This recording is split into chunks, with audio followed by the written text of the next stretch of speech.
And at least one more person on the way texted me they're running late. Not sure everybody got the Zoom link. And lots of people are already out of town for Thanksgiving and said, hey, I'll check out the recording. So we'll go ahead and get going this morning. Today, we are doing, I guess, the follow-up. We had Loans and Finance 101 a couple of weeks ago. Loans and Finance 101 is the basics of your more traditional mortgage programs. So we went deeply into conventional FHA, VA, USDA mortgages. We went into what we look for on a mortgage, what it's based on, interest rates, etc. We looked at residential and commercial. So today we're going to dig into some of the things that weren't in the prior class, that weren't the basics. So we're going to talk about some alternative lending programs. We're going to talk about some financing strategies and even some tools and flyers to help agents be more successful in selling a listing or helping a buyer qualify and purchase and getting the best deal possible for both parties.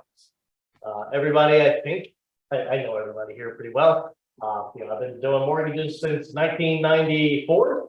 I started in the subprime world, doing mortgages at, heck, we were probably at about a 12% to 14% interest rate with 7 points on every single loan, every single mortgage that we did. So this rate environment, piece of cake. But there is certainly a lot of folks that are a little shell shocked with rates having been in the 2s and 3s, now in the 6s and 7s. And we are very hopeful that this is temporary. We've hit the peak. The experts, so-called experts who, they can be wrong too, but the general consensus is we have peaked and we're going to be seeing improvements over the last week or so. So as we're moving forward, we're in a high rate environment. A lot of the things we're talking about today are because of that and some strategies to deal with a higher rate environment. But if we start to get back to 6s, even 5s again in the next 3 to 6 months, a lot of this stuff will still work and will still be applicable. So today, well, this won't move. There we go. Today on the agenda, we're going to talk about creative financing strategies to help get your buyers under contract, alternative mortgage options for non-traditional buyers, temporary buy downs, bridge loans, assumptions, reverse mortgages, renovation, land loans, lot loans, construction loans, down payment assistance and closing costs, and how to communicate all of this to buyers and sellers.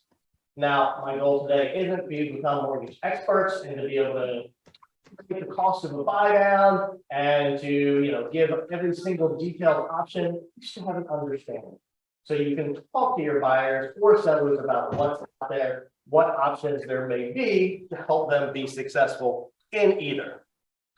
So our objectives: help more buyers qualify to buy, sell your listings faster, help guide people to get financing, put them in a stronger position, help your clients build equity, be more knowledgeable and professional, discover some niches where maybe you can be the expert, how to avoid problems where they occur, understand how every situation is different, and how some of these strategies can be mixed and matched. All right, so first we'll start with a statistic. 86% of the average person's net worth at retirement is the equity they have in real estate. So what we do matters to people's lives. It matters financially. When we help someone purchase real estate, we're helping them invest. When they retire, Americans have equity in their home as one of the most important and significant assets. Trust me, I see applications every day where folks are 50s and 60s and have no pension coming. Very few companies offer that these days, and very little saved for retirement. So real estate equity is very important. And we'll talk about reverse mortgages today, which is a way for folks to tap into equity. Today, we're going to talk about it more as a purchase tool than a refinance, but folks can do it that way. Traditional mortgage programs. Like I said, we talked about this in Loans and Finance 101. So I'm not going to get into these too deep. You have your conventional FHA, VA, USDA, and housing, formerly PHDA. As far as programs go, which we're going to talk about, low and no down payment. I tossed in there the Home Ready and Home Possible. Those are the conventional 3% down mortgages. We're actually doing a lot more of them right now in this unique mortgage environment. A lot of mortgages have points, no matter what, especially like your FHAs. FHAs are really hard to do right now, unless you're doing it through Virginia Housing, VHDA, because we know in the mortgage world that if we're making an FHA mortgage today, we'll just say 7% for a round figure, in a year, that mortgage is going to be gone.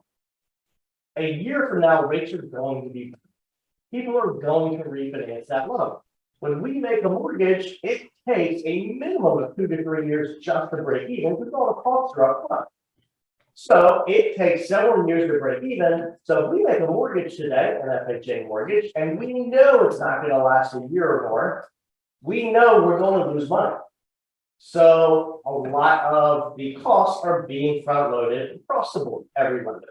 That's just the way the marketplace is right now. But your Home Ready, Home Possible, those are programs from Fannie Mae, Freddie Mac, conventional mortgage programs, only require a 3% down payment, and they don't have as much of that upfront cost. So they've actually become much more popular and much more affordable. They are generally for folks with better credit. Your FHA buyers, you can have some credit spots and issues. Your Home Ready, Home Possible, if they have good credit, it's a much more affordable option right now for a lot of first-time buyers. You have to be a first-time buyer to use them, but they do have household income limits. So we're going to talk about first-time home buyer programs. We talked about these in Loans and Finance 101, but we're talking about some strategies to help get folks into homes. And I know all this stuff, so whenever you have questions, just raise your hand, wave, holler if you're on Zoom. We can chit chat and go over these, and then we'll talk at the end about some strategies and stuff that we're going to do as well. Talk together. So first-time home buyer programs through Virginia Housing, mostly because they do have some programs that aren't just for first-time buyers. So Virginia Housing defines a first-time buyer as someone who has not owned a primary residence in the last 3 years. So if you haven't owned a home, a primary residence in the last 3 years, you're a born-again first-time buyer. If you own a manufactured home, we can tell why, understand why, but didn't know the land, that doesn't count as owning a home. And if you buy in a targeted area, then you don't have to be a first-time buyer. Targeted areas are like areas of economic opportunity. I think there's some in Newport News, possibly Hampton. So you don't always have to be a first-time buyer, but for most of their programs, you would need to be considered a first-time buyer. So with that, they have some pretty cool options. My favorites are the first two because it's free money. So if we go back, your first two, conventional FHA, both require a down payment. So conventionals typically minimum 3%, usually 5% or more down. Your FHA minimum 3% down. Your second two, VA for veterans and USDA are no down payment mortgage programs. So when we have grant funds, the second bullet point there, down payment assistance grant funds, Virginia Housing is helping with the down payment. So they will gift or grant all but 1% of the down payment. So on a $200,000 home purchase, the buyer needs 1% or $2,000. The 3.5% on FHA versus 3% on conventional, the amount of the grant would be different. The buyer is just responsible for the 1%, regardless of which program it is. So helps make that purchase more affordable. So when you have first-time buyer you're talking to, a great thing to mention. Don't let cash be an obstacle. Talk to the mortgage guy or gal or whoever that they work with, and you work through a plan because there may be a program out there for you. For the other two, USDA and VA, they are no down payment mortgage programs. So they have closing cost assistance. So an eligible veteran or somebody using USDA with Department of Agriculture, Rural Housing Purchase Program, they get 2% in closing cost assistance grant funds. So that helps with closing costs. If you get seller paid closing costs, we use it for 2 points and buy the rate down pretty low. So we'll definitely put it to good use for a first-time home buyer. If you can get seller pay closing costs, that's great. We will still put it to good use for the first-time buyer. Those grants do not have to be paid back. They do have to qualify for the mortgage itself. With Virginia Housing, they're a little bit more conservative on their affordability calculations, a little bit more conservative on credit. They want to make sure that you're not putting a lot of skin in the game, that this house is affordable for you, and that you will be a successful homeowner. With all of these, there are household income limitations. So you can't make, $200,000 a year to get free money. What's the credit score range for the grant program? To use any Virginia housing program, it's a minimum credit score of 620. Now, with the grant funds, we still have to get an approval, and most of the approvals go through an automated underwriting approval system. Conventional has to be approved by that system. FHA, VA, USDA, they can be old school manually underwritten. And for the automated underwriting approval, with grant funds, I'm seeing it's tough under a 660 credit score to get them approved. So in theory, they can go lower than that. But we have to get the approval, and it's much below 660, definitely below 640. It gets tough, for the grant funds. Now, in this world, lenders they set their minimum credit scores they're comfortable with. Most lenders are generally somewhere between a 580 credit score, maybe 620, just depending upon their risk tolerance. And lenders would say, "Oh, I've got a 580 credit score," which we do. It's really tough for those buyers in this market. A year ago, when rates in the market were 3%, there were some good options for them. Now, those lower credit score buyers, there's just no appetite in the secondary market for those types of applicants. So you're seeing, if you have somebody with like a 590 credit score, we may get the approval, but the loan's going to have like 7 points. It's going to be just for so it's not reasonable for someone to actually do. But good question. Also, under the Virginia Housing First Time Buyer Programs, there's the Plus second mortgage. It's their combo loan. Hey, Jason. Hey, everybody knows Jason. There's a combo loan where you actually finance the down payment. So that is a no down payment. So let's say we have our FHA mortgage with a 3.5% down payment requirement. They will do a 3.5% mortgage. So it ends up being a no money out of pocket. And they will, even in some cases, go over that and help rolling closing costs if it's a well qualified. So it's a no down payment combo loan. That one they do have to pay back. That's why I like the first two better. And then you have your mortgage credit certificate. I want to tell you a little bit about what this is, but we're not going to dig into this too incredibly. You can read through that information in the packet. Your mortgage credit certificate is an additional tax credit for first-time buyers. You have to be a first-time buyer. You have to be buying a primary residence, but it boosts your tax credits and tax refund. So instead of being a deduction, it's a true credit. Oh, can't see past the bucket there, but y'all can kind of read through that. So it kind of shows you your, let's see. Oh. So it's a deduction. It's not a deduction, it's a credit. So if they have a tax liability, say, of $10,000, then this would be a direct reduction of that. So in this example, instead of $10,000, they had a $2,100 MCC credit, then their taxable liability would be what? That's $7,900, doing nothing like it. So we can use this as a financing strategy in some cases because we can give a little bit extra credit for that. So if somebody's a little tight on the affordability, we can give some extra income credit for the MCC. Don't do that a lot, but it's something we can do to help out first-time buyers as well. All right, so let's get into the good stuff. This is what everybody's asking about right now. We're talking about buy downs and assumptions. These are the two like burning questions. When rates went up, all the lenders were like, hey, don't forget about buy downs. Temporary buy downs is what we're discussing. So that is temporarily buying down your interest rate at the beginning of a mortgage. It is seller paid. Seller pays the buy down cost. We kind of pointless with buyer pay it because they're just paying additional money on top to buy down the interest rate for the first typically 2 years, but it can go in a couple of different ways. Hey, Kevin, can you hear me? Yes. Is there any way to turn up your volume? Because a lot of your words are dropping out. I don't know, maybe if I stand over here. Any better? Yeah, actually, a little better.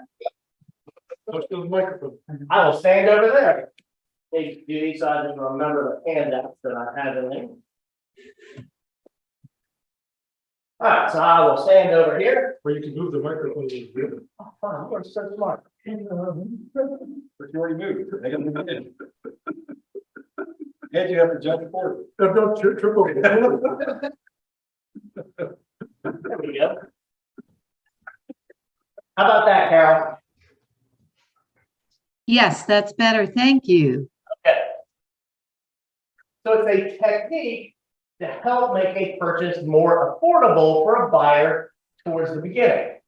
And let's face it, these mortgages these days, they're not going to last. We know that. Over the last couple of years during the pandemic, we went crazy refinancing everybody. Well, guess what? Probably mid-year next year, we're going to be doing it again. All the people that have gotten the mortgages over the last 6 months, and so they're all going to want to refinance. So this is a temporary buy down, and in your packets, you have a handout that starts at the top says $46.99 plopped in drive.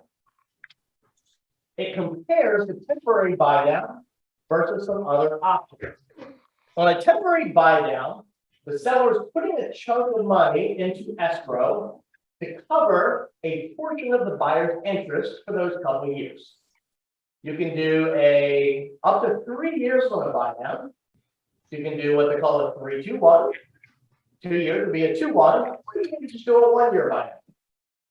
So a 1-year buy down, you are buying down the interest rate for the first year and that's it. There is an example in your packet of a 1/0 buy down, where it shows on a $280,000 house, current interest rate of 7%. With the buy down, the first year interest rate is 6%. So that drops the buyer's monthly payment from $1,863 to $1,679. So it's simply a tool to make the buyer's payment lower, make the house more affordable, at least until rates drop and they refinance. Now, they do have to understand that there's no guarantee they're going to be able to refinance. There's no guarantee the rates will come down. So they have to understand that, okay, maybe at some point that their rate, if they can't refinance, et cetera, their payment would go up to the $1,863 when their rate fully normalizes at 7%. We qualify them at the full rate of 7%, but it just helps make that initial payment more affordable. In our packet and up on our screen here, we have an example of a 2-1 buy down. A 2-1 buy down buys the interest rate down 2% for the first year and then 1% for the second year. So as you can see on here, with the buy down, year 1 on a $500,000 loan amount, their payment starts at $2,684. Without the buy down, actually I can't see that. What does that say without the buy down? I don't know, it's more. And then year 2, 6%, and it's $2,997. So you're graduating into it. Now, in this example, on the $500,000 loan, the cost paid by the seller is $11,653. So the seller is paying that It does count as a seller concession, seller paid closing costs, so it has to fit into the maximum seller contribution limits. But the seller is using that as an incentive for someone to purchase their home. So if you have a seller that has a great house, it's priced right, you get 5 offers on the first weekend, you don't need this. This is more when you have a seller that maybe needs a little extra attention to their property, maybe needs, some strategies to help get that thing sold. You can use it with a buyer and make an offer with seller credit, seller concessions. The seller doesn't necessarily have to know, the seller doesn't necessarily have to care that it's for a buy down. Now, the seller will have to acknowledge that, there's a form they have to sign, but at the end of the day, the seller is netting the same, whether it goes to the buyer's closing costs or a buy down or whatever. Now, this comparison is plot and drive. This is one I did for a listing recently. It's listed for $374.9. The buyer's agent said, hey, we're looking at trying to get this house sold quickly. The sellers have another house they want. We're thinking about doing a price drop. I said, well, that's certainly good. That'll get some attention, but there's some other things that you can do. So this is a comparison I did for them. And it shows the first column, I just did a conventional 10% down. Then the second column is if they did a price break. So if they drop the price by $10,000 to, let's see, a $10,000 price drop. That's on the red here, $10,000 price break. It would cost the seller $10,000 and total monthly expense to the buyer dropped from $2,527 to $2,467. Not a huge monthly payment savings. And people are payment conscious, especially nowadays with everything being so expensive. The next column is a permanent buy down. So that's paying points. We all know how that works. If you have a 7% rate and pay a point, you probably get 6.75 for the life of the loan. Right now, if you don't have to do that, probably not the best idea because again, you're probably going to refinance this loan and you just wasted your money on that point. But it shows with a permanent buy down, payment goes from $25.27 down to $24.71.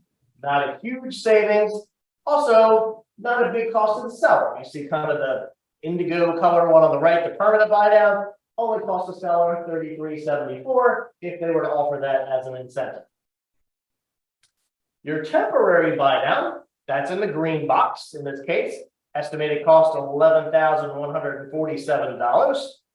That drops the monthly payment for the first year from $25.27 all the way down to $2,099 a month.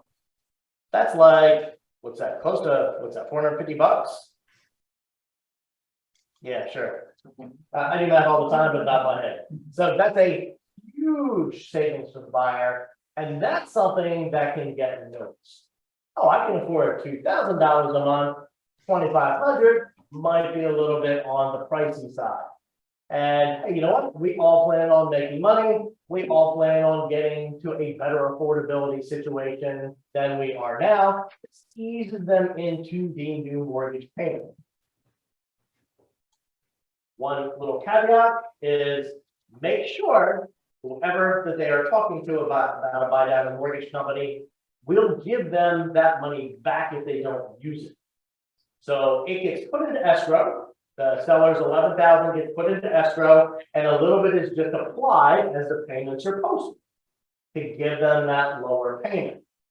If they refinance, they may still have $8,000 left in that account. You want to make sure that the borrower gets that credited back to them, and the lender doesn't just keep it. That's lender choice in many cases, so that's just one thing to make sure because they likely, as I said, will refi. And then the last option is just seller paid closing costs. So the seller can offer seller credit, seller concessions. In this case, we had $11,500. That's about 3% of the purchase price. So that cost the seller $11,500.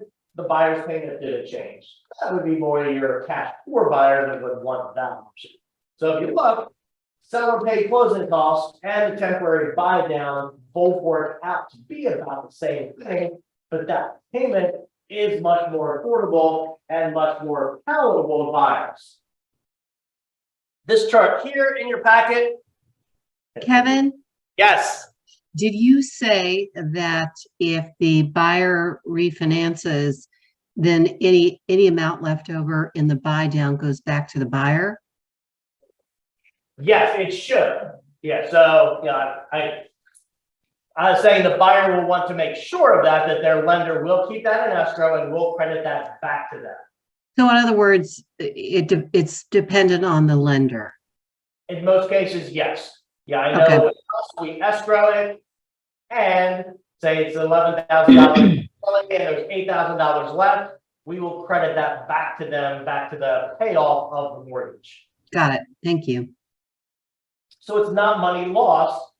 Where in this market, a permanent buy down, if they were to refinance, that money is lost. That's money paid up front, it's gone. This chart here shows, this is actually from Fannie Mae Freddie Mac's website. It shows how those payments are applied, just so you have a decent understanding. The 3-2-1 buy down, not a lot of folks are doing that. So we'll skip over to the 2-1 buy down. So in year one, in this example, the lender needs a principal and interest payment of $665.31. This one's just in the oh yeah. So in this example, the 2-1 buy down, the payment's $665.31. At closing, they put money into escrow from the seller. So on that first year payment, the borrower pays $536.83.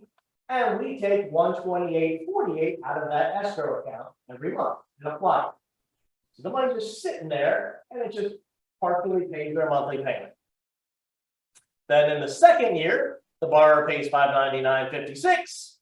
We take out $65.75.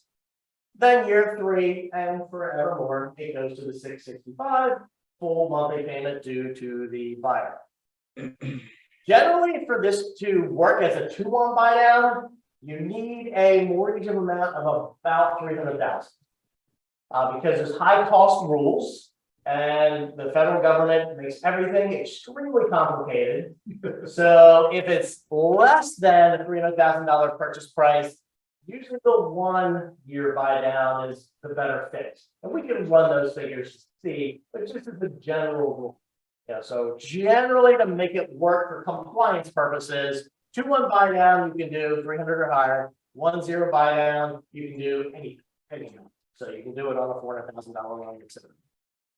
All right, so Hey, Kevin, sorry to butt in again. Is that 300,000 purchase price or 300,000 loan amount? loan amount, I would say, but because it depends on down payment and such. Okay, It's not a hard set number. We can, if you're kind of close there, we can run the numbers and see if it'll work. In your packet, there is a maximum seller contribution sheet. Keep that in mind because the seller can only pay so much of the buyer's closing costs, prepaids, etc., based on the loan type. This is good information to always have and consult to when you're looking for any seller paid closing costs. All right, so buy downs are a big thing. Calculating a buy down, you basically would have to figure out the amount of interest, every single payment for the month, etc. We don't expect you to do that. I don't even do that without a calculator. We have a buy down calculator we plug the numbers into. So, I've given you a couple of examples, and you see the one that shows the cost there to give an idea of what it costs. If you have one of those situations, call me, talk to your lending partner, whoever that may be. They can help you figure out what those costs would be for that particular scenario. All right, so buy downs are a big deal. Before we move on, any other questions on buy downs?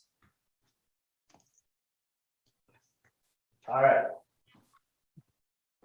Next, assumptions. This is another big one we're getting questions about these days. An assumable mortgage, an assumption, is when somebody takes over the seller's existing mortgage. We see this, it's talked about a lot on VA mortgages. we'll talk about which mortgage you can and certainly can't. So let's say a veteran purchased a home, got a $200,000 mortgage at a 3% interest rate. Now they're going to sell the home. They're selling it for $250,000. And VA rates are, we'll say, 6%. A buyer can take over that 3% mortgage, which that's very attractive because that's a huge savings, huge interest savings, huge monthly payment savings. An assumption is handled through the current lender. So the seller would have to contact their current lender, ABC Mortgage, and say, I have a buyer. They want to assume my current mortgage. Is that possible? And what is the process? So the buyer would apply with the seller's mortgage company for an assumption. They still go the same process of application, checking credit, checking affordability, making sure that it works. Assuming all of it works, then they qualify for the assumption. Then you have that challenge of, let's say they owe, they finance 200, let's say they owe 190, but they're selling it for 250. You have $60,000 there between what they owe on the mortgage and the purchase price. That's your first challenge with an assumption is you got to have that $60,000. So typically, when you're doing an assumption, any equity, any difference between the mortgage balance and the purchase price is paid out of pocket. It's paid out in cash. In theory, you can get a second mortgage. Probably going to be hard to find and probably not going to get much over 80%, maybe 90% of the price slash value of the home. So an assumption is not going to be for someone that doesn't have cash to put out. That's the number one challenge with an assumption. Number two challenge is lenders haven't done assumptions in probably 30 years. We haven't had an environment like this in a long, long time where rates were low and have come up that quickly. Not in their lifetime. Yeah, not in our lifetime. Absolutely. So number one, they don't have anybody that does them, probably barely anybody that knows how to do them.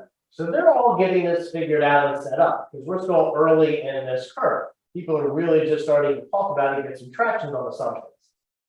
So it's probably going to take some time to get this done. I'm hearing anywhere from 2 to 4 months, but it just depends on that mortgage servicer. The seller would have to contact their servicer and say, hey, if I want to offer an assumption, how long is this going to take?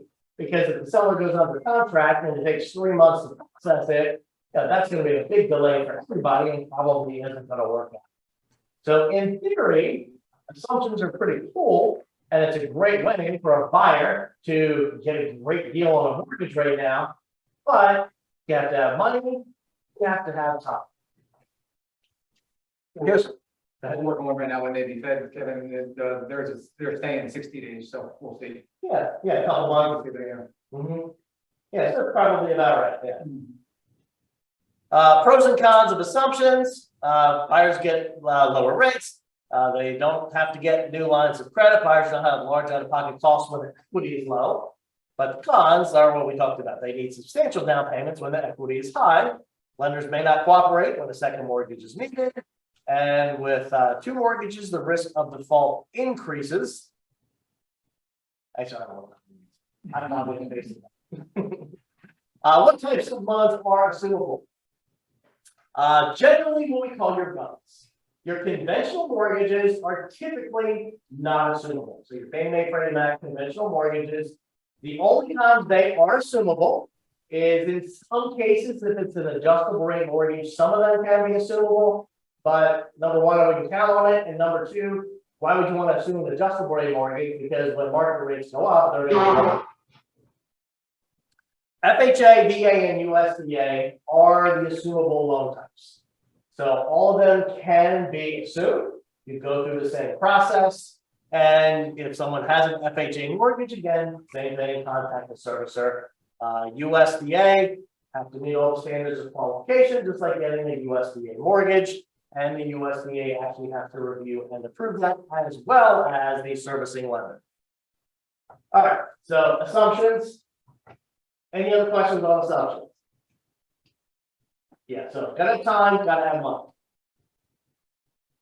All right, next, let's talk about some of the alternative loan programs. In the prior class, told me briefly, back in the, in the nineties, early 2000s, there were all kinds of crazy loan programs. You could fog a mirror. It didn't matter much more than that. You could get a mortgage. Then, after the collapse in 2008-ish, everything disappeared. You had basically your Fannie Mae, Freddie Mac, FHA, USD. Then everything slowly started to come back. Took a long, long time. And then COVID hit, and all of this stuff went away again. Because lenders were so busy with refinances and the basic stuff, these really weren't too big of a deal. Now they're back in the marketplace again. So, they have their popularity comes and goes. And part of that too is because this is all private money. This isn't backed by Fannie Mae, FHA, VA. It's all private investors. So it's people that pull money and they lend it out. And they want to make sure that they're getting a pretty darn good return, because some of these are pretty risky. So some of the things that have come back, big one is self-employed. So if you have a self-employed individual, back in the day, we had no doc loans where we didn't check any income or assets or no income verification or whatever. Now, we are very generous in what we will accept for a self-employed individual. If they qualify for a traditional mortgage, if they file taxes and show enough income to qualify, definitely way to go, way lower cost than any of these programs. But for a self-employed individual that has a great accountant, writes off a bunch of money in taxes, we have 3 options right now. You can do a bank statement loan. So that is where we look at their bank statements, either 12 or 24 months. And we look at the deposits going into their bank account, and we use that as their income less an expense ratio. So if they have $200,000 in deposits, we're going to say, okay, depending upon the industry, et cetera, the average is about a 50% expense ratio. We'll give you credit for half of that, so you can qualify with $100,000 of income. So it's a good alternative for folks, again, that don't show a lot of income. There is a 1099 program where we'll just accept a 1099 income, again, expense ratio. But the real new one just coming out, that is the easiest and most simple, is the P&L. We're now accepting just a P&L that they do a profit and loss statement for a year, and we'll take it. It can be prepared by the self-employed individual, the buyer or borrower, but some sort of tax person has to sign up. This would be somewhat legitimate. So any tax person, doesn't have to be a licensed CPA, just any sort of tax preparer that we can, see a business card or website or something that shows they're somewhat legitimate. So pretty simple and a really good and easy way for a self-employed individual to purchase. We'll look at some of the pros and cons of this too. None of these are going to be cheap. It's definitely going to have some folks with some money to put in a down payment, and rates and costs are going to be high. Investor cash flows. So if you want to buy a non-owner occupied property, an investment property, we can do it based on the cash flow of the property, not your income. So let's say, again, I'm a self-employed individual and I want to purchase this house, but I don't show a lot of income on my tax returns. Or, my personal bills versus income, I'm just kind of over leveraged. What we'll look at is the cash flow of that property, just like a commercial property. So if the mortgage payment is $1,000 a month, but estimated rent is going to be $1,500 a month, well, guess what? Rent's going to cover the mortgage payment. It's approved. We'll approve that income. So that's a popular one for investment property financing, and it just follows more the commercial type of approvals. Fix and flips, that's for renovation. Sorry, for flips. For purchase plus renovation with an expected quick sale. So your fix and flip finances exactly that. Someone buys a house, wants to fix up and resell it. Like I said, a traditional mortgage, it's gonna take us a good while to break even. So we don't want that on a traditional mortgage. Your fix and flip investors, they're going to collect more upfront. You're gonna make a lot of money upfront. They want to make their money upfront too. Purchase. So it's a great way to go out and buy a house that needs some work, and they do it all based on the expected value upon completion of your flip. Asset qualifying, asset depletion, you have a bunch of cash that don't show income, we'll go off of assets. You have enough assets to just cover the mortgage, then you're good. If not, we use asset depletion, meaning we will take a portion of your assets every single month to apply towards your income. That can actually even do with some of your traditional mortgage programs like Fannie Mae and Freddie Mac. That's a cool way to help folks that don't have as much. Say we see that a lot with like retirees. Yeah, so if they don't have a lot of monthly income, but they have a ton of assets, we can use that. This one, Kevin, yes. on this one, on the asset qualifying depletion, you can do this for mortgage or refinance or both? Purchase or refi, yes. Purchase, okay. And are the rates super high for this one? Are they different than the others? If you use the asset depletion on a traditional mortgage to help them qualify, then no, there's no additional. But if you go to one of these non-traditional mortgages, then yes, the costs are definitely high. Gotcha. Okay, thanks. Then, okay, next popular is mortgages for undocumented immigrants. It's called an ITIN mortgage because they don't have a social security number. They don't have a legal residency status. They have an ITIN number, which is a number authorizing them to work in the United States. So if you have someone that doesn't have a legal residency status, but has their ITIN number, which I think is pretty simple, they can qualify for a mortgage. They don't even need credit. They don't need credit, they don't need credit scores. And a lot of these folks we find, they have a lot of money. They have a lot of money. They don't have to pay taxes. Yeah, that helps. Yeah. So, But they need to undocumented, so like, nice cheap loan. yeah, so these are becoming more and more prevalent. You know, there's a lot of these going through the pipeline right now. Purchasing an LLC with a traditional mortgage program, can buy it as an LLC, so if you want to buy an investment property, put it in a limited liability corporation for protecting yourself for legal purposes. You can do that on some of these alternative mortgages. They're all A, that's just if it doesn't meet traditional credit guidelines. So let's say the mortgage program that they were trying to get has a minimum 2 years since the discharge of a bankruptcy, or 3 years since a foreclosure, and they're only 6 months. There are programs that will consider that. Yeah. It's all risk-based. So they're going to look at the total profile, see what happened, what was the reason you had a bankruptcy, foreclosure, etc. All of these type programs fall into common sense underwriting. So like I said, these are private investors. It's their money. They make the rules. It's not like Fannie Mae, Freddie Mac, etc. They are significantly higher costs. So let's say you can get a mortgage for 6.5%, 7% today. Your programs such as these are probably going to be 8%, 9%, and probably going to have at least a couple points. It's definitely going to be more expensive, but you get taxed. It's better than renting because your interest rate and everything is 100%. You're paying everything to the landlord. Minimum down payment for folks that are really close, really good, just maybe don't fit into the other programs with 10%.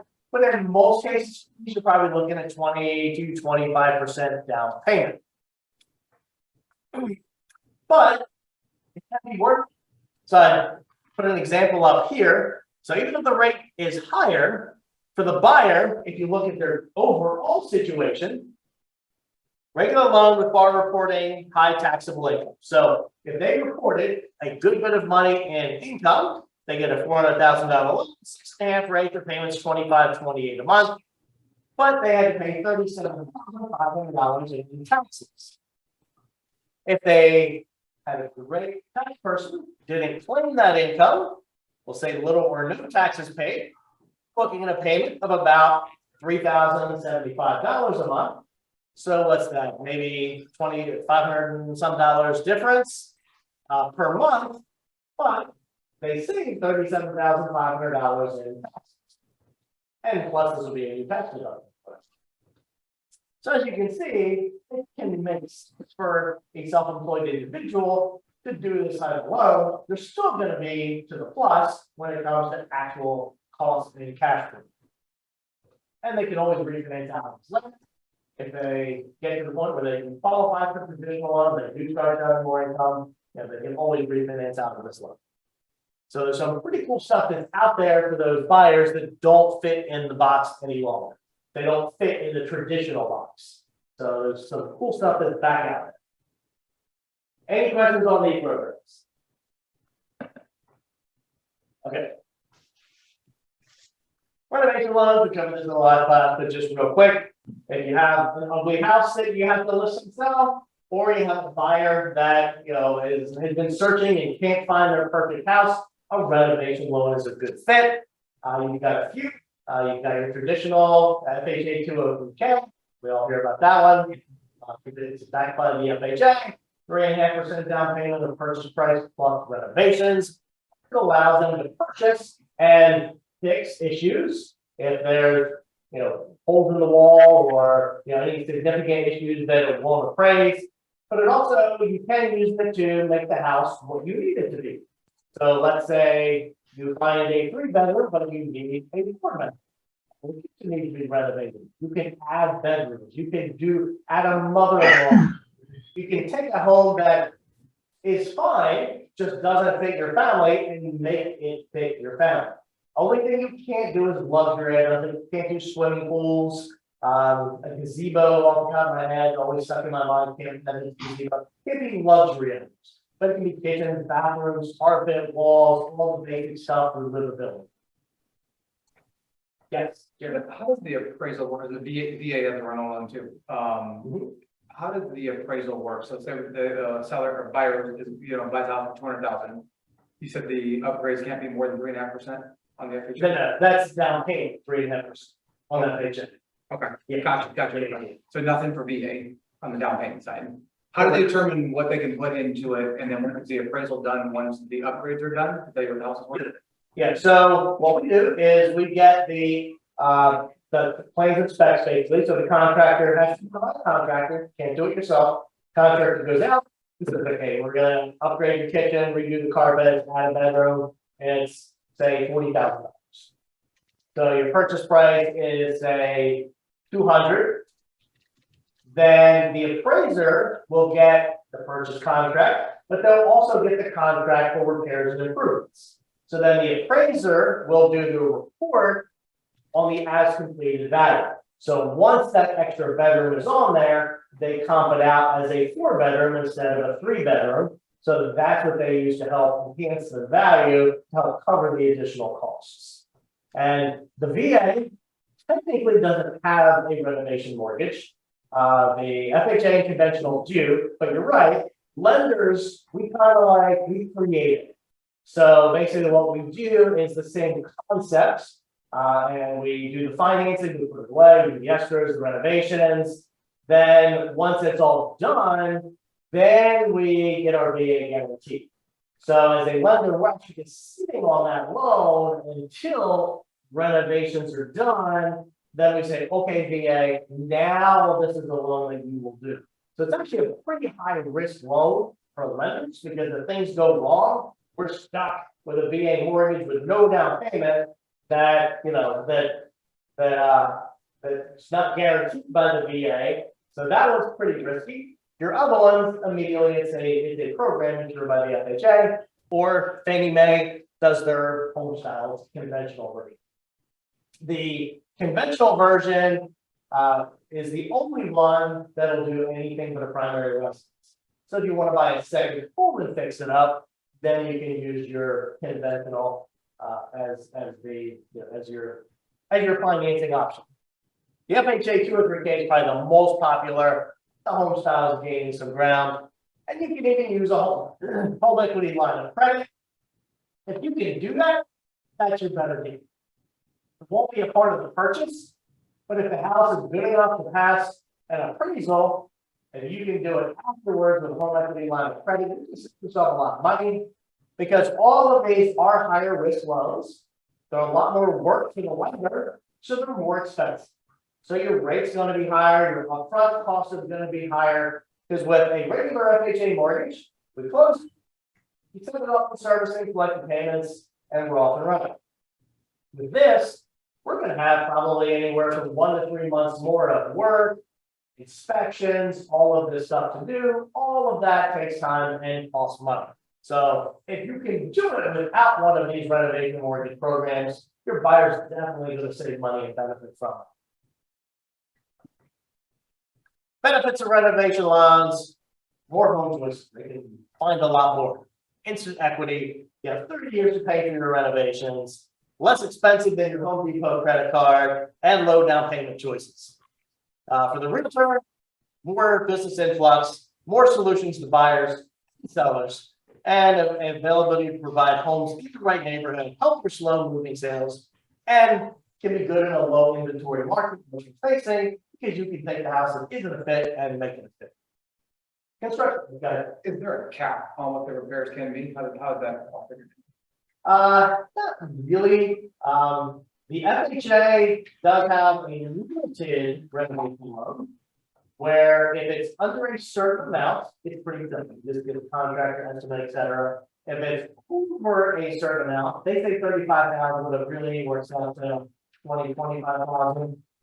Where you would need a 203K consultant. So it's a third party that specializes in working with the lender, the contractor, the buyer, make sure the paperwork is correct. They'll do inspections on the property. They work with the appraiser to make sure the appraiser has everything that they need.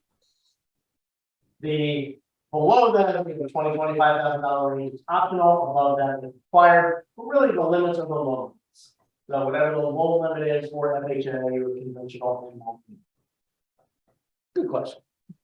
Construction loans, that's building a house from the ground up. I can spend a whole lot of time on this, but you can buy a piece of land, you can build a house on it. There's construction loans that help fund the builder during the construction of the reverse mortgages.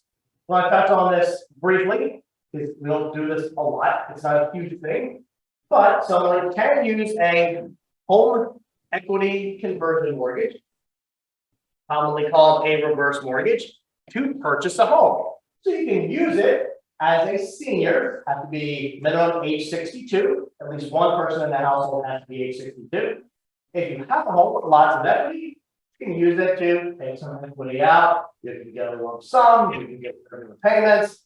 It's a great tool that helps seniors. You can also use it for purchase. If you've got cash as down payment, because with the reverse mortgage, it requires a lot of equity. So if you have a home and have a ton of equity, you can take out maybe 60% of it on your reverse mortgage. 60, maybe 70 if you're super lucky. Same concept with a purchase. You're just doing it as down payment instead of equity property, and then you have no payments on the mortgage. So if you have a senior that is looking to move here, maybe looking to downsize, maybe move to a senior community, they have a house to sell, have tons of equity, they can make a fairly significant down payment on the home, get a reverse mortgage, and have no monthly payments whatsoever. Qualifying is easy because they don't have monthly payments. So credit doesn't matter, although they probably are going to have decent credit. And affordability, all we need to know is they can pay the taxes and insurance, because they are still responsible for the taxes and insurance on the property. The mortgage itself, there's no repayment required. So let's see.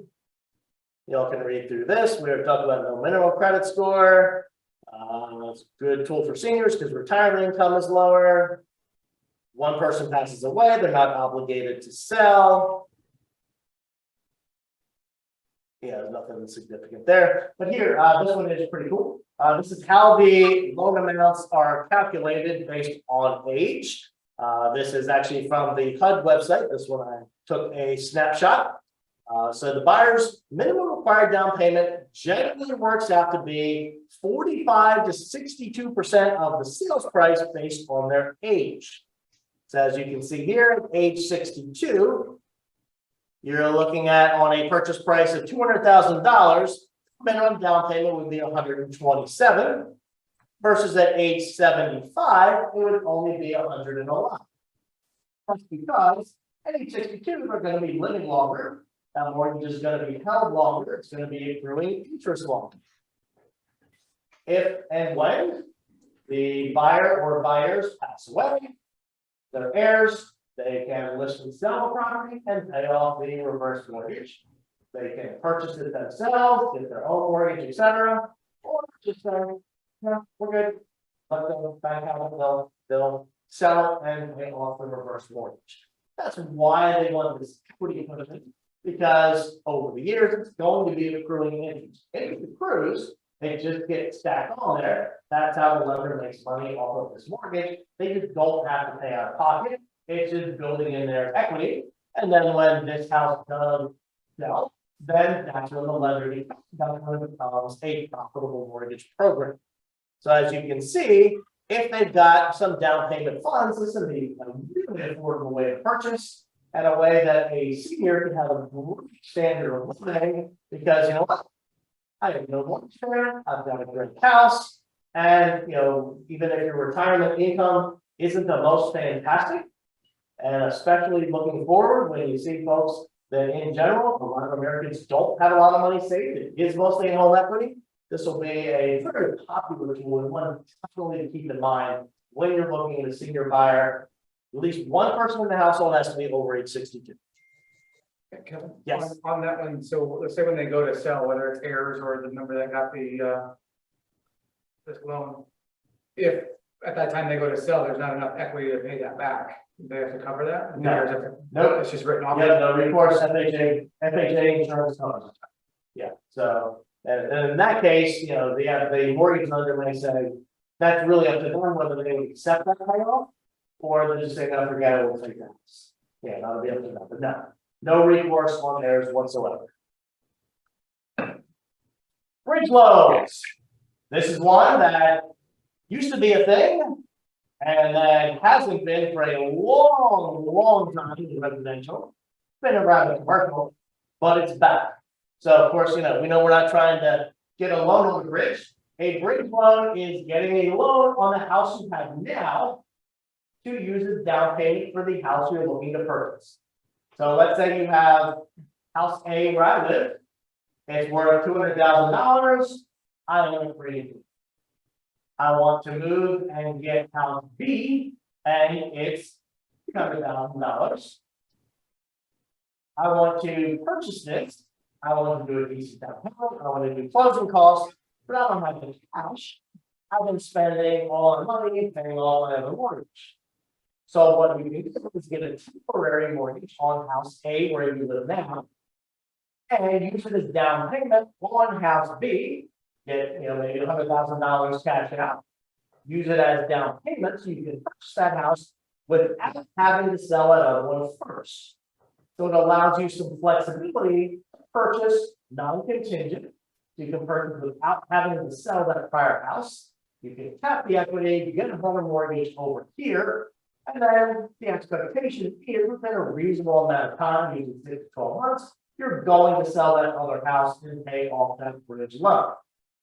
There's definitely going to be some rates and costs and stuff because the lender's going to want to make some money off of that bridge loan as well, but it helps make that transaction possible. I haven't seen one of these in probably a couple of decades, but within the last 6 months or so, we have them back in the market again. And we can now combo this with, there is the trade-in mortgage flyer you have in here. So there is a strategy where, let's say, there was a mortgage on the old house. So let's say they have $100,000 mortgage on the old. You can mortgage program to eliminate that monthly mortgage payment. De casualidad tú. So let's say they don't qualify with and they want to complete this transaction without selling that house. So this is a way to negate that mortgage payment and complicated. This is going to be for everybody. But what we do is this third party entity, they make a non-contingent offer and contract on how to pay. So only works on conventional, Fannie Mae, Freddie Mac will allow us to remove that mortgage payment from qualifying if they have a non-contingent purchase contract, no mortgage contingencies, no pest inspections, all contingencies that have been removed, then we no longer have to account for that mortgage payment. So then what we do is we qualify them with just a new mortgage payment. We can get the bridge loan that's needed to get the equity out of that property. And with that program, that third party, they don't want to buy it. So they're going to give them like, I think it's 4 months to sell. If at the end of that 4 months they don't sell, then they're going to purchase it for what is on the contract. It's not going to be market value. Maybe like, I don't know, 80% of market value. It's going to be below market value, but you got 4 months to sell it.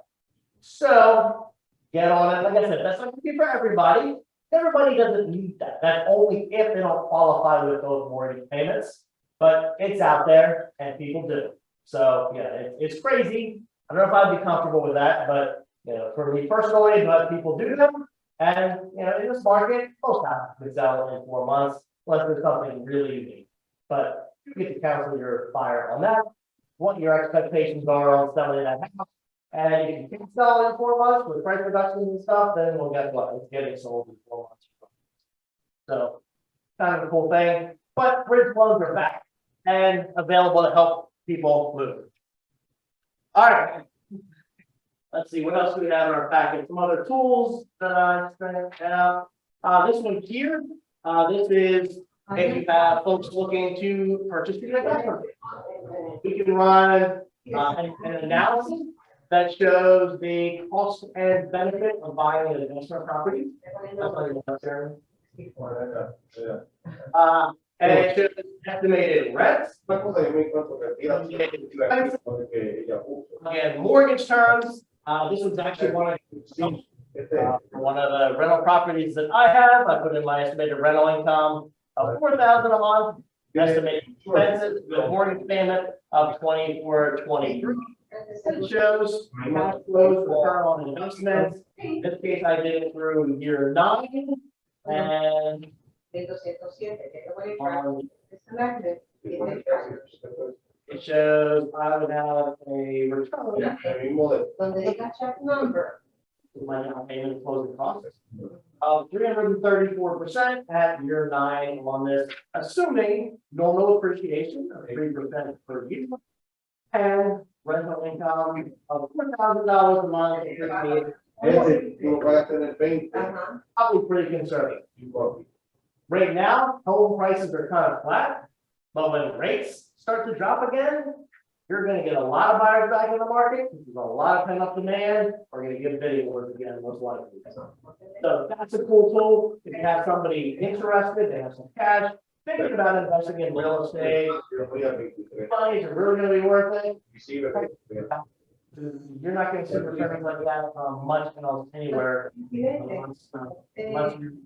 Unless you own an FTX exchange, and you know, you can get pretty good returns for a while at least, but. Here's a buy versus renting, to kind of give people a comparison. If I were to rent versus if I were to purchase, what would be my costs over time, cash flow difference? And of course, it's obvious you're paying a landlord's mortgage payment, but this can be good for someone that knows they're only going to be here on a temporary basis. 3 years, 5 years is really good for military folks where they can kind of crunch the numbers and see, okay, if I'm only going to be here for 5 years and I'm going to retire and move back home to Texas, is it worth it for me to purchase? So we can put in the real numbers purchase price, and then when they didn't even have interest rate. On the paper, yes, it does make sense to purchase for, well, maybe it doesn't. And we're always gonna be honest with our clients. And we build our business by doing right by people. All right, so those are the major things that I wanted to cover today. So let's kind of like chat for a minute, and then you'll be putting on out of here. Let's see. Let's talk about buy downs first. How does that help buyers or sellers? Anybody? Pick one, a buyer or seller. How does a buy down help? How can we use that strategically? How is somebody on Zoom? What's that? Yeah, we're reviewing what we learned. Buy downs. How can we use the buy down strategically to help our buyers or sellers? It helps. Okay. Can you hear me? Yeah, it helps the buyer the first year, I believe even the second year, to on a monthly basis, his monthly payments goes down. The only disadvantage that I think I understand is that it's an ARM. So it's going to be adjusted. There's no guarantee that the interest rates will go down 2 years down the road, however long they have that buy down. But initially, it is a benefit, an immediate benefit to the buyer, especially if they're having a hard time, I guess, the payment is just going to be that much easier on a monthly basis, basically. Incentive the seller can get to sell that house faster. And it's an incentive for a buyer to purchase that house because it's a more affordable option on the monthly payments. Now, the mortgage itself isn't an adjustable per se. It's a 30-year fixed mortgage in most cases, but the rate does change over those first few years as the escrow funds are used up. So yeah, no, that's perfect. Nice. Anybody else want to pick one?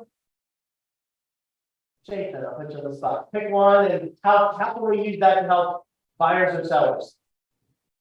Well, the more of this you know, and get to know what your buyer or your seller situation is, you have options for them. Instead of just being told, yeah, I don't think we can do anything to help you right now. You might just have to wait for rates to come down instead of telling them, hey, we've got this great buy down option.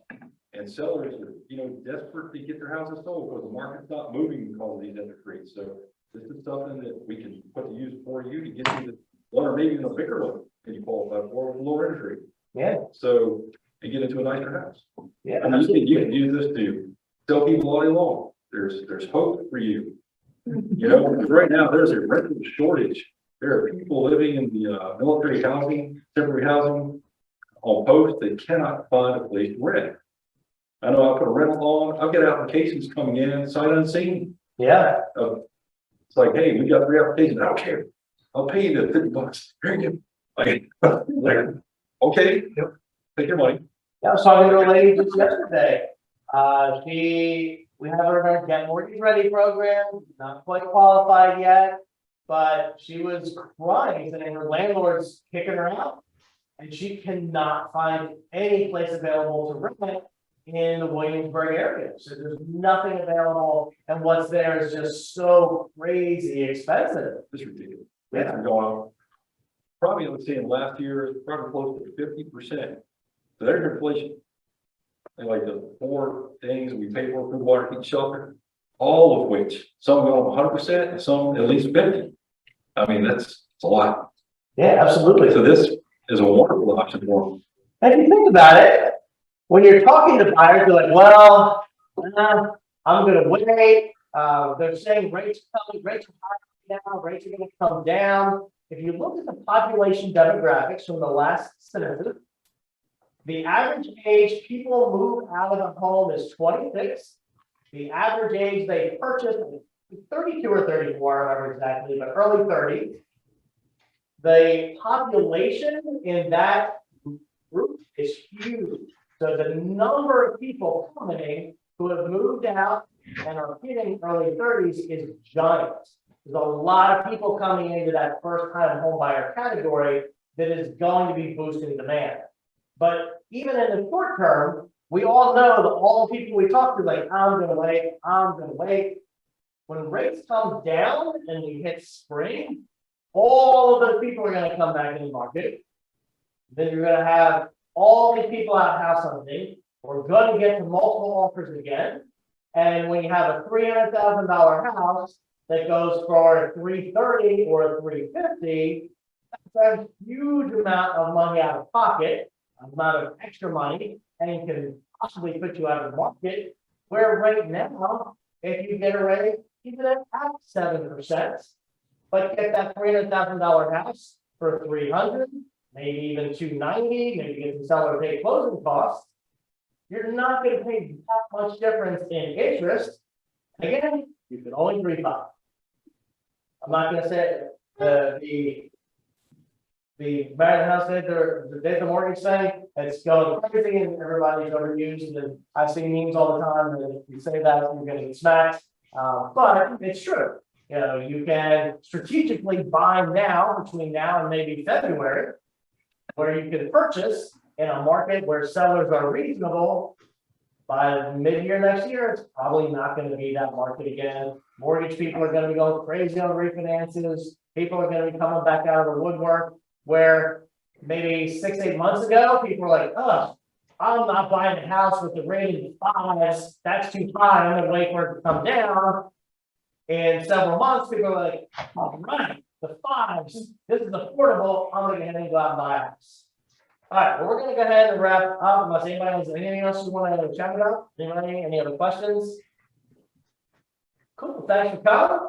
This will be recorded and posted. We had a bunch of people that had appointments this morning, and we're out already enjoying Thanksgiving and want to check out the recording. So thanks for everybody that joined us today.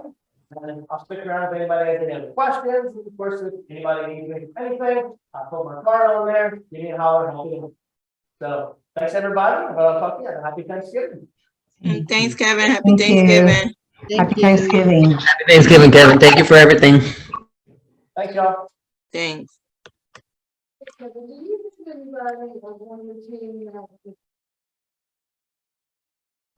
On my team, locally, if you have that.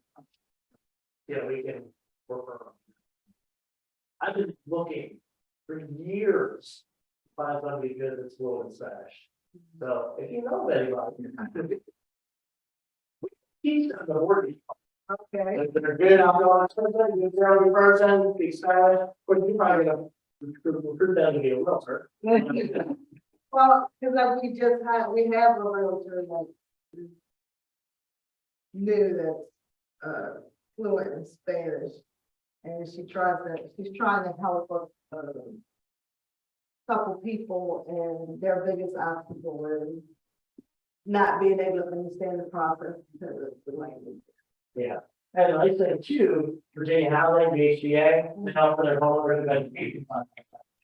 Okay. So that's a really good way for Spanish speaking buyers to understand everything about the companies. They really get a good understanding of what to expect on the mortgage side, working with the buyer's agents, should they get a home inspection, what happens at closing, they do all And is that something that you can sign up for even if you haven't applied for? of that. Yeah, depending on the website, it's just under home buyer education, anybody can do that anytime, it's free, they can do it in person in classes. I don't know if it's kind of classes, but they have it online, also, that's a good thing. Okay. Yeah, that's a great. So how many of these programs does our program do? That one thing. All the ones that covered, so I know you don't know. Yeah, we do all those. You do all? Yeah. ITIN? Mhm. Really? They have to prove they pay taxes? All the ITIN stuff, Good. that's all broke. So we don't do that in-house, we don't. Oh, those are private investors. Yeah, those are private investors, so yeah, it's private money, so yeah, we work. That's what service is paying for the thing. Yeah. That makes So, sense. yeah, that, they make their common sense decisions and reasonable common sense decisions. Now, in this market, then things are starting to collapse. A lot of the private investors have collapsed. So I had one several months ago, we got to final approval. And we're like, okay, let's get closing scheduled, and they're like, oh yeah, we're not doing this. We're default, everybody's fired. A friend of mine told me something I haven't researched yet, you may have heard this. Last month, 40% of small businesses couldn't make their rent. If that's true, man, we are so screwed. I mean, for real, small business employ 80% of Americans, and if 40% couldn't make the rent last month, with commercial real estate, what that means, okay, for the next month, they're chaining your door. It's a lot of people about to lose their job all of a sudden. That's like Great Depression level unemployment rate. That's ridiculous. But I don't know if it's true or not. I can't depend on me to tell you the truth. Well, I know they say the rates are gonna go up. Yep, so the bad thing. The Federal Reserve will continue to raise rates. That is not raising mortgage rates. Yeah, so mortgage rates, we borrow money in the bond. So we borrow bonds and we resell the mortgages. So when rates were 3%, mortgage bonds were 2%. So we borrowed at 2% and then sold it over. And then, so now we're borrowing at 6% and our mortgages are at 7%. So yeah, that's what you're making mortgage bond rates. That's investors, what they're willing to do. So just like any bond, municipal bonds, anything, just what investors are willing to pay. Okay, if I have $100,000 to put in bonds, what do I want as a return for my money? And the enemy of bonds is inflation. So that's the real issue. Mortgage bonds have gone up in price, the yield, because of inflation. Your dollar will be less. So if you're going to put money into a bond, you want more back out. So the Fed is fighting inflation. So if inflation is peaked, that typically would mean the bond price is peaked. When inflation starts to subside, that's when your bond prices will come down. So the Fed is raising rates, short-term rates, generally like bank to bank, overnight, et cetera. So they're doing short-term to curb the inflation, to slow spending, push us towards recession. Because think about when rates got really low is during COVID when the economy shut down. So when the economy shut down, rates went down. Now that the economy is booming, inflation is pushing up, rates are pushing up. So the Fed's not trying to shut the economy back down or at least slow it down. So that should bring rates down. So yes, the Fed is expected to continue to raise rates. In the mortgage world, we're hoping that they keep at least somewhat of an aggressive stance. Now, the concerns are going to go too far. Yeah, I'm pretty sure they already did. Yeah, The real estate market is dead. yeah. Dead. Well, part of the problem too is in the inflation numbers, the working component of it, that's a big part of it. And housing, the cost of jumped so high, that's a lagging number.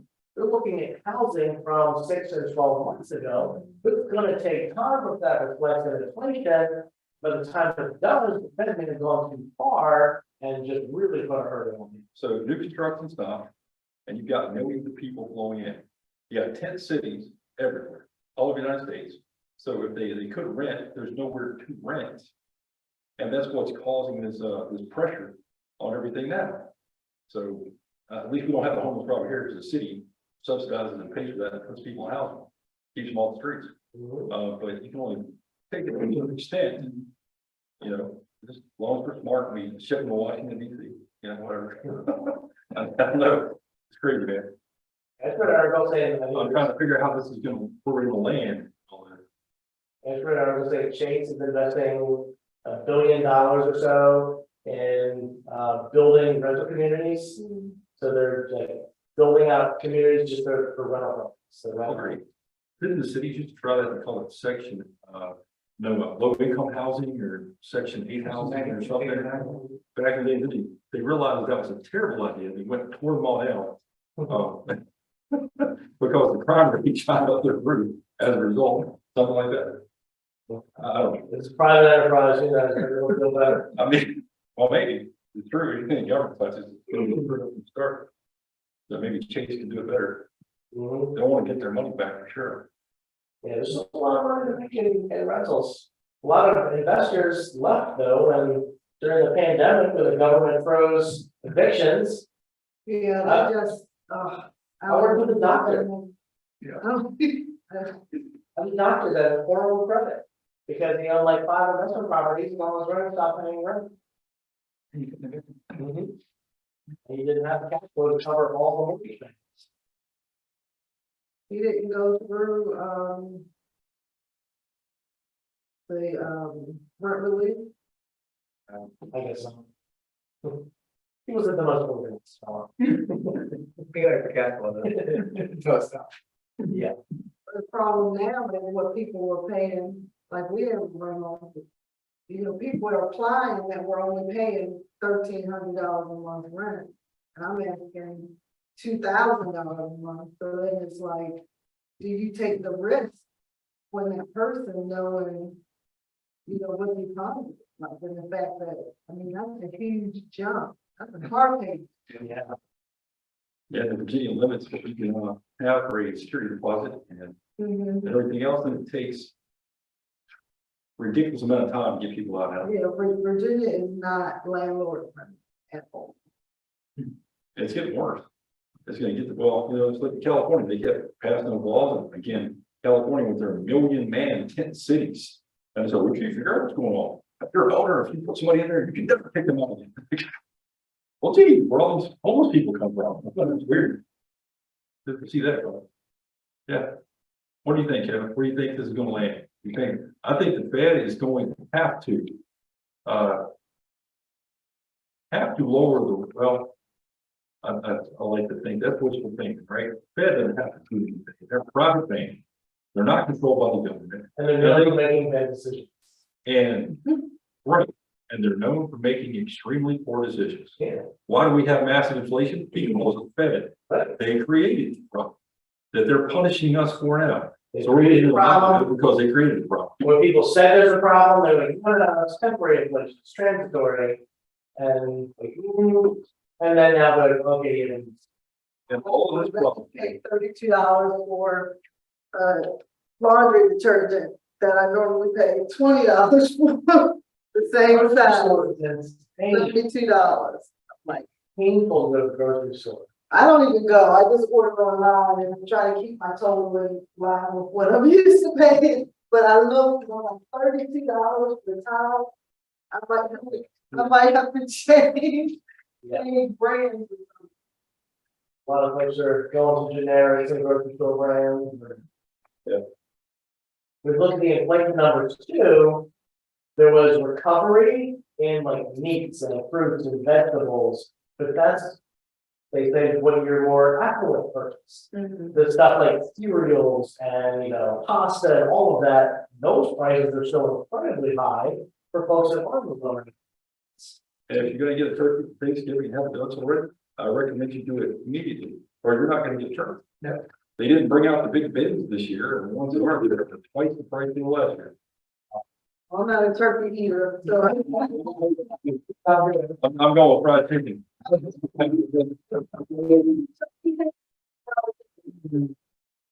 long as I got the sweet potatoes and the macaroni and cheese, I'm good to go. Good day. They can have all the meat, I'd rather have seafood. Always fried chicken from that. She knows every town, the best fried chicken, every town in Virginia, she can tell you where to get the best fried chicken. Well, where to get it from in Williamsburg? She likes it. Her favorite was Farm Fresh, Farm but they're not around anymore. Closest thing to it out there, Peter. Wallace is pretty good, 40s on the whole town, they're pretty good. I don't like any of them better than the one I took at home. No,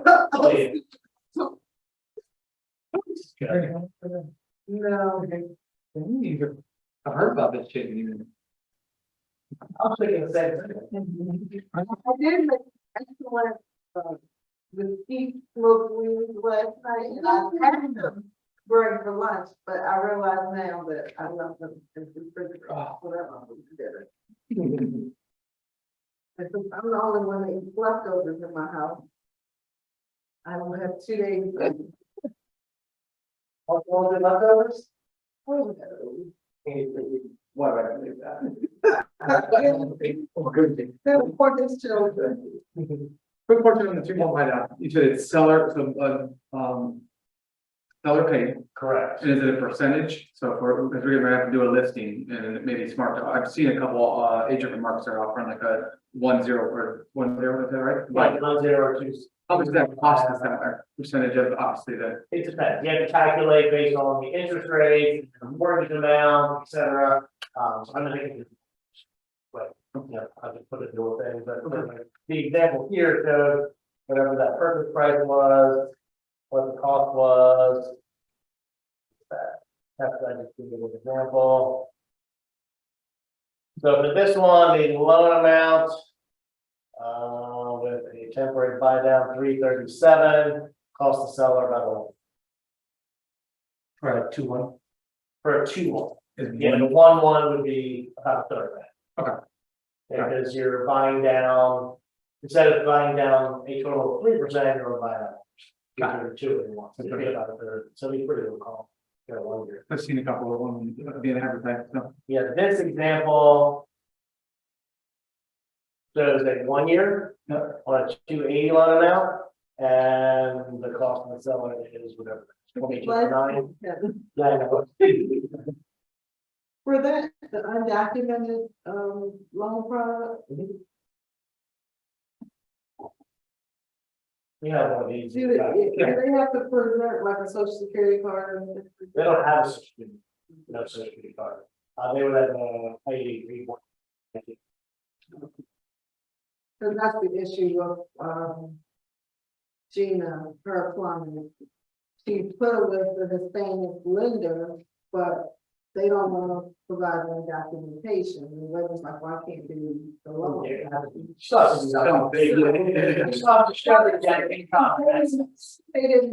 a social security number, but that was what she had asked for, a social security card or something, so if there's other options, I don't know if everyone is familiar with it. For traditional mortgage, the social security number needs some sort of